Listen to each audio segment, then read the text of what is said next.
Je, unahitaji taarifa kamili na uchambuzi wa ndani zaidi? Jiunge sasa katika grupu letu la WhatsApp kwa malipo nafuu kabisa. Utapata uchambuzi wa kila siku, mchana na jioni, update za dunia kwa haraka zaidi, fursa ya kumuuliza maswali Rahby papo hapo na kupata majibu ya haraka zaidi kutoka kwake. Usikose nafasi hii adhimu. Jiunge sasa na uwe mbele ya taarifa kuliko wengine. Tupigie kwa simu namba 0654467177 au tuandikie ujumbe ni unge na Rahby. Tutakuunga moja kwa moja.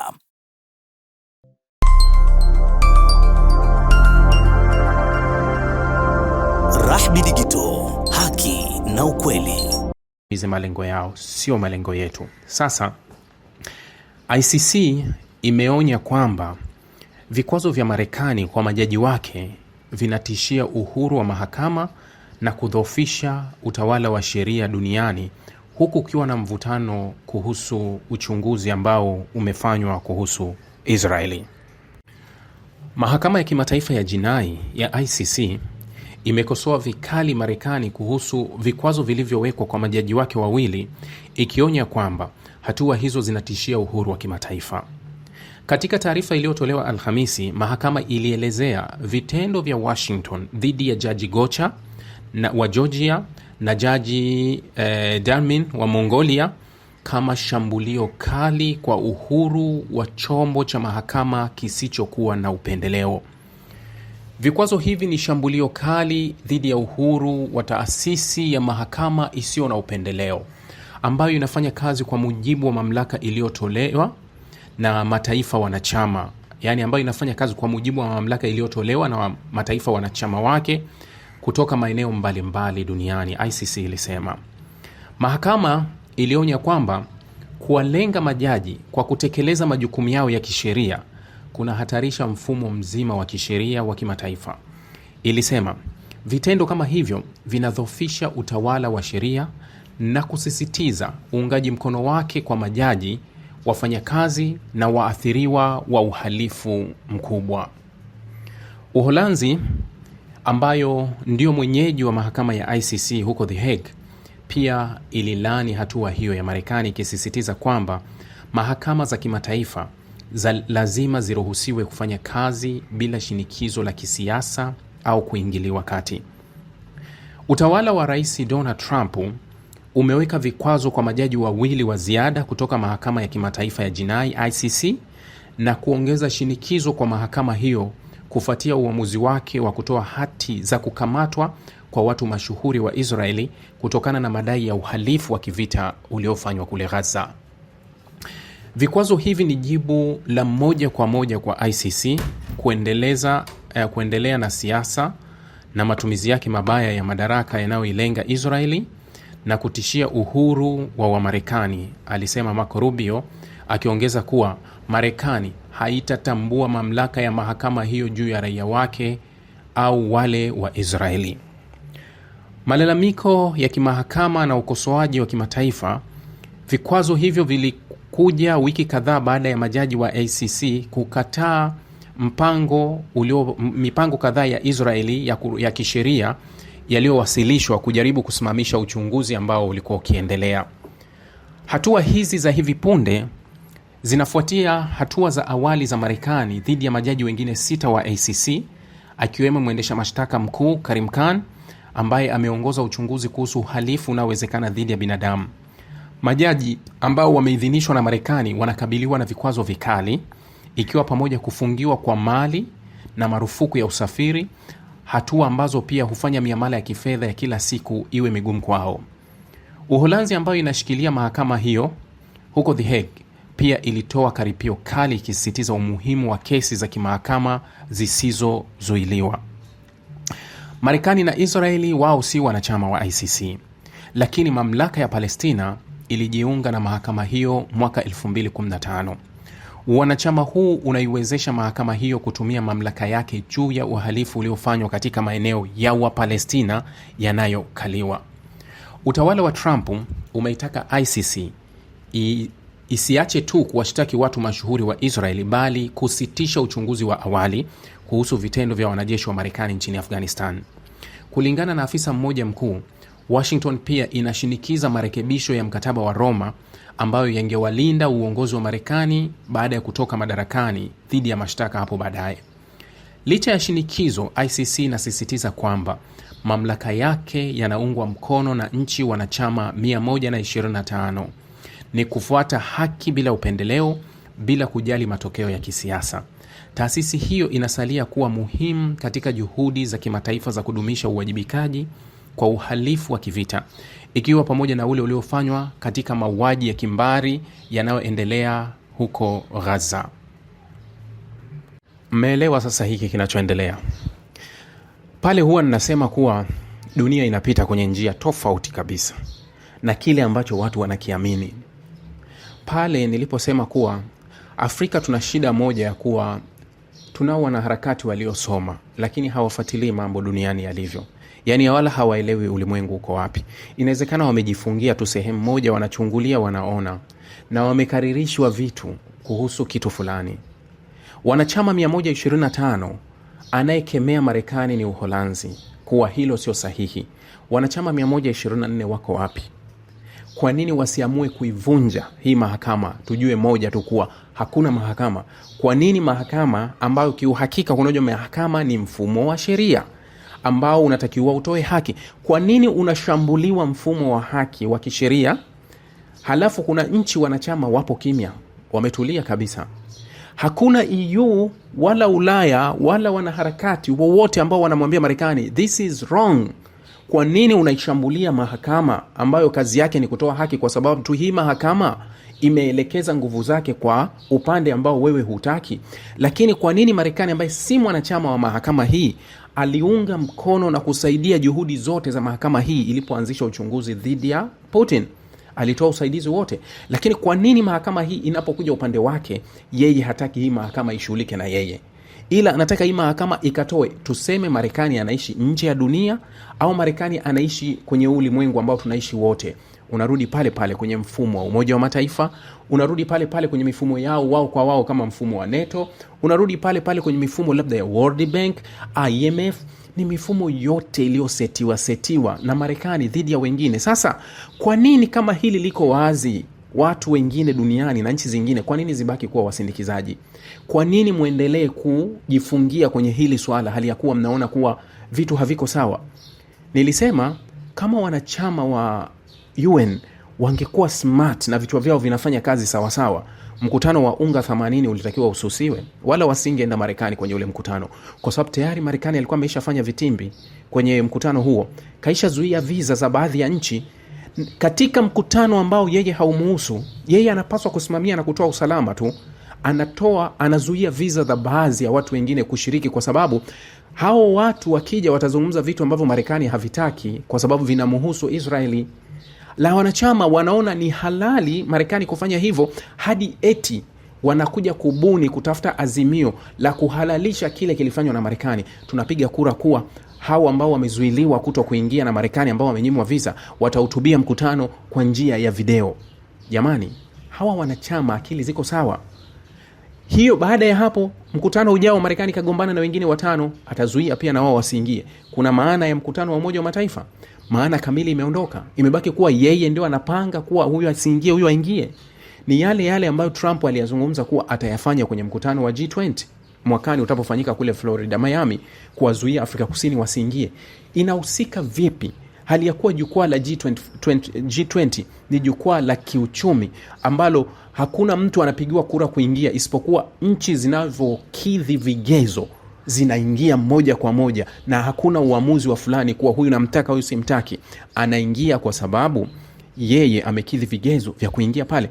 Lakini Marekani anatangaza hadharani kuwa tutaizuia Afrika Kusini kushiriki kwenye mkutano, halafu wanachama wengine wanaona ni sawa. Kwa nini msisuse wote kuwa hili haliwezekani? Kwa sababu mmeshindwa kuungana, mmevurugika kweli kweli. Ndio haya matokeo tunayaona kuwa Marekani anataka hadi sheria ibadilishwe katika mahakama ambayo yeye sio mwanachama. Yaani mkataba wa Rome haumuhusu Marekani, yeye sio mwanachama, lakini anataka hadi sheria zibadilishwe za mkataba wa Rome ambao ndio ulianzishwa mahakama ya The Hague. Anachohofia nini? Kuwa aliyoyafanya Afghanistani, kwa sababu Afghanistani imesaini makubaliano ya Rome ya kuwa mahakama inaweza kufanya uchunguzi katika uhalifu uliofanywa kwenye ardhi yake. Kwa hiyo Marekani anaweza kuchunguzwa kwa sababu miguu yake ilikuwepo Afghanistani, kama inavyofanyika kwa Israeli. Israeli si mwanachama, lakini Israeli Palestina walisaini makubaliano mwaka 2015 ya kutambua uwepo wa mahakama na ufanyaji kazi wake. Ndio maana mahakama inayo haki ya kuchunguza kilichofanywa na Israeli kwenye ardhi ya Wapalestina. Hali kadhalika Urusi si mwanachama wa hii mahakama, lakini bado wanaweza wakachunguza nini kilifanyika, kwa sababu Ukraine alisaini makubaliano ya kuwa yeye anaweza ICC inaweza kufanya kazi kwake. Sasa Marekani anaenda kuongeza vikwazo ambavyo vinaenda kuathiri majaji wengine wawili, ukiunganisha na wale wa awali 6. Kwa hiyo majaji 8 ikiwemo mwendesha mashtaka wana vikwazo vya moja kwa moja vya Marekani. Kusafiri, visa zao zinashikiliwa, hauwezi kuingia Marekani. Kama ulikuwa na mali kwa Marekani, haiwezi ukainani, hawawezi kufanya miamala ya kifedha. Familia zao sio wao, hawawezi kufanya. Halafu ulimwengu unaona kuwa eti tuko sawa, tumesimama kwenye njia sawa. Jamani, hii njia sio sahihi. Hii njia ni ya ukoloni ambayo ulimwengu unatakiwa kupigana na kupaza sauti. Kama hawa EU wamekwenda Brussels, wakaenda wakapindua meza katika kauli ambazo na sauti zilikuwa zinatoka kuwa Marekani alikuwa hataki, lakini wameenda kuipindua meza wakasema mbwai, wamemngata jongo. Sasa kwa nini ulimwengu hauwezi ukasimama dhidi ya hii dhulma ambayo inafanywa na Marekani kwa kitu kama kushughulika masuala ya kisheria? Sasa ndio hili unalolizungumza kwa sisi wale wanaharakati wetu waliopo Afrika, kuimba kuhusu hiki kitu, yani kuimba kuhusu haya yanayofanywa na Marekani dhidi ya watawala wao, na kuona kuwa ni sifa kubwa ya wao kuona kuwa watawala wao wanaweza wakachukuliwa wakapelekwa pale, lakini wanaona ni fahari kwa watawala wa ulimwengu wa magharibi kuto kufikishwa kwenye mahakama ya ICC na kuonekana kuwa ni sahihi, kuwa hii mifumo iliyowekwa katika utaratibu wa ulimwengu na dunia ni mifumo ya aina gani ambayo inachagua wengine kuwa hawa wahusike na hawa wasihusike. Hii ni mifumo ya aina gani? Unaona, aliyekuwa waziri wa kigeni wa Uingereza wakati huo, David Cameron, aliwahi pia kuwa waziri mkuu wa Uingereza kutoka kwenye chama cha Conservative wakati wa kashfa ile ya Brexit. Anaenda kumtishia mwendesha mashtaka Karim Khan, anamtishia kuwa ukithubutu kufanya hiki unachokitaka, Uingereza sisi tutaondoa fedha kwenye hii mahakama kuifadhili. Ulimwengu upo kimya, mnataka muishe wote, yani mpaka wengine wakosekane. Yani unajua shida, tunaishi kwenye ulimwengu ambao wanaona kuwa matatizo ya wengine hayanihusu mimi, ya wengine hayanihusu mimi. Ni kile ambacho Irani aliwaambia jirani zake hao wa Gulf muda mwingi, akawaambia kuna shida moja nyinyi hapa majirani zangu, na kile mlichoaminishwa kuwa mimi ndio adui yenu, na mnaamini na mnadhani kuwa sisi ndio adui zao. No, wao sisi sio adui zao, wao ni maadui wa ustaarabu mzima wa kwetu, ndio adui yao mkubwa, sio sisi. Hata wakituondoa sisi, bado watamsonda kidole mwingine ambaye hafuruki kwenye njia yao inavyoruka. Wao hilo walikuwa hawalielewi. Wanakumbushwa kuwa Saddam Hussein alikuwa rafiki wa magharibi, rafiki mzuri sana. Wakati wa mzozo baada ya mapinduzi ya 1979 kule Iran ya kuwatoa kina Shah kuwaingiza hawa kina Khamenei na kina Khomeini, wakati ilivyotokea wakachochea mzozo, ikatokea vita iliyoanza mwanzo ya miaka ya 80, vita kati ya Iran na Iraq, vita iliyodumu kwa miaka 8, ikaua maelfu kwa watu kati ya nchi zote mbili, vita ambayo ulimwengu wa magharibi ulikuwa ukitoa usaidizi wa moja kwa moja kwa Iraq dhidi ya Iran, vita ambayo ilitoa silaha nyingi kwenda kwa Saddam Hussein ili apigane na Iraq, apigane na Iran. Katika kipindi hicho, nadhani mnalikumbuka, niliwahi kuambia kuhusu kile ambacho kilikuja kuzaliwa baada ya pale, silaha za maangamizi ambazo zilitajwa kuwa zilikuwepo ndani ya ardhi ya Iraki, na wakawa hawawezi kuzungumza wala kusema kuwa kwani zile silaha zilitoka wapi, Saddam alizitengeneza kutoka kiwanda gani.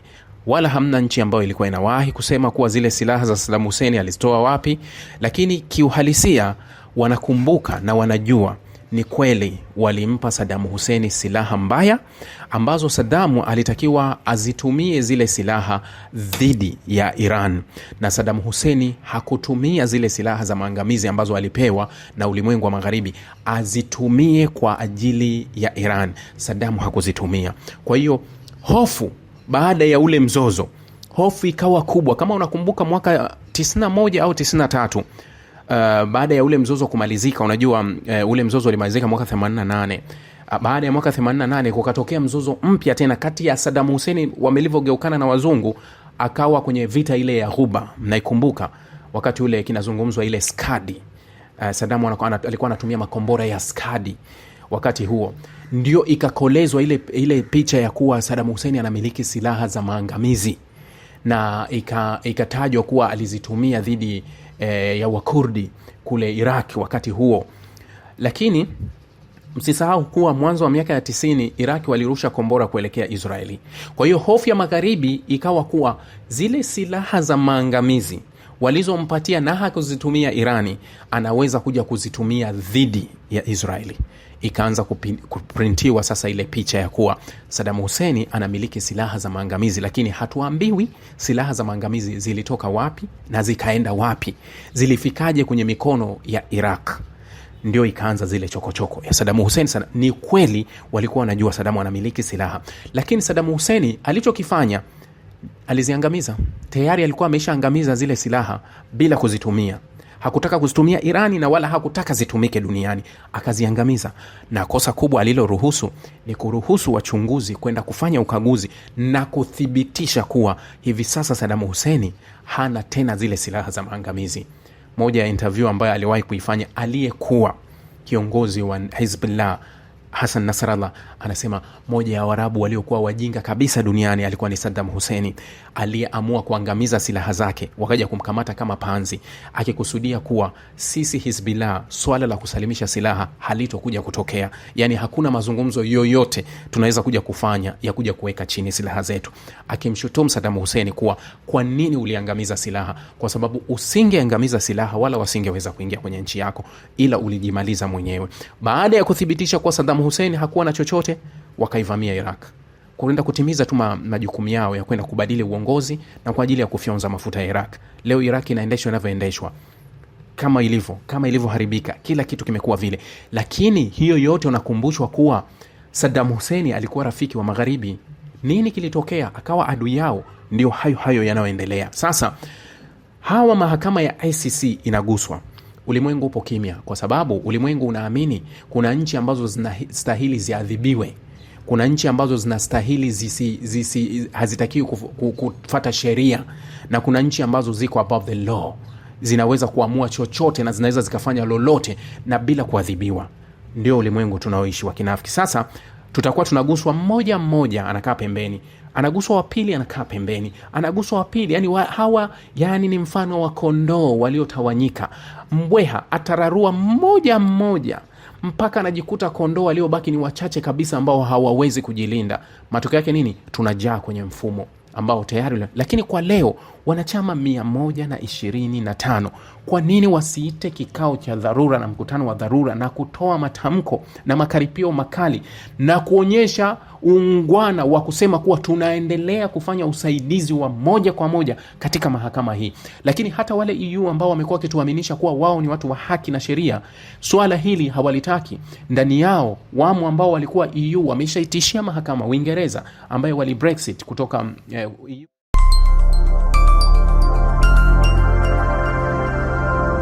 Rahby Digital, haki na ukweli.